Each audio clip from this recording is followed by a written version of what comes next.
Halo, perkenalkan nama saya Mulyana Aulia, program studi pendidikan ekonomi Universitas Hamjanwadi.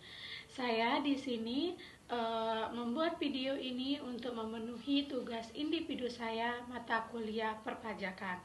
Di sini saya akan menjelaskan tentang apa itu pajak dan apa fungsi-fungsinya beserta materi lainnya. Baik, jadi di sini saya akan menjelaskan apa pengertian dari pajak, fungsi-fungsi pajak, dan jenis-jenisnya. Yang pertama, ada pengertian pajak. Pajak itu adalah kontribusi wajib kepada negara yang terhutang oleh orang pribadi atau badan bersifat memaksa berdasarkan undang-undang tanpa imbalan langsung dan digunakan untuk keperluan negara demi kemakmuran rakyat.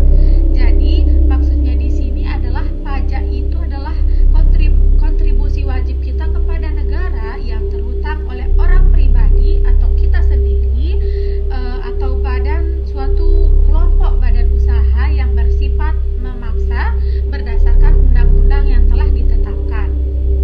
Jadi itu adalah pengertian dari pajak, dan pajak ini tidak menggunakan tanpa imbalan apapun dan digunakan untuk keperluan negara dan kemakmuran masyarakat. Itu adalah pengertian dari pajak. Yang kedua, ada fungsi pajak. Fungsi pajak memiliki beberapa fungsi utama. Yang pertama ada fungsi anggaran.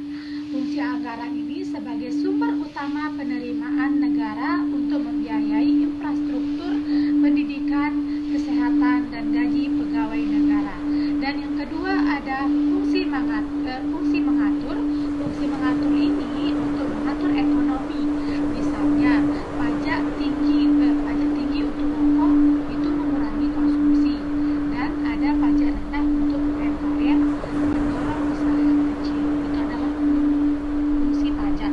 Selanjutnya yang ketiga ada fungsi stabilitas. Fungsi stabilitas ini menjaga kestabilan ekonomi, inflasi, pertumbuhan ekonomi. Dan yang terakhir, fungsi pajak adalah fungsi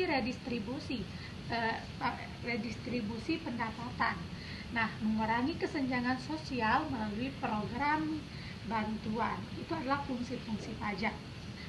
Oke, selanjutnya yang ketiga adalah jenis-jenis pajak. Jenis-jenis pajak yang pertama ada berdasarkan sifat. Nah, jenis pajak yang berdasarkan sifat ini ada dua. Yang pertama pajak langsung. Pajak langsung ini dibayar sendiri. Terus contohnya itu pajak penghasilan atau PPh. Itu adalah contoh pajak langsung. Dan yang kedua ada pajak tidak langsung. Pajak tidak langsung ini dibebankan ke orang lain. Contohnya PPN, pajak pertambahan nilai. Itu adalah contoh pajak tidak langsung. Terus selanjutnya ada yang kedua ada berdasarkan objek.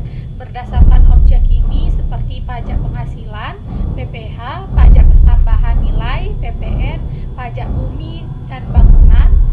Terus B matre itu adalah berdasarkan objek. Selanjutnya jenis-jenis pajak yang terakhir adalah berdasarkan lembaga pemungut. Nah, jenis pajak berdasarkan lembaga pemungut ini ada dua. Yang pertama ada pajak pusat dan pajak daerah.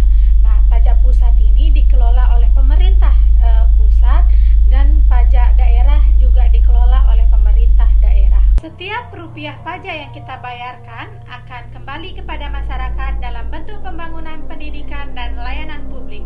Ayo jadi warga negara yang peduli, bayar pajak tepat waktu, jangan tunda lagi. Yuk bayar pajak sekarang, karena dari kita untuk kita.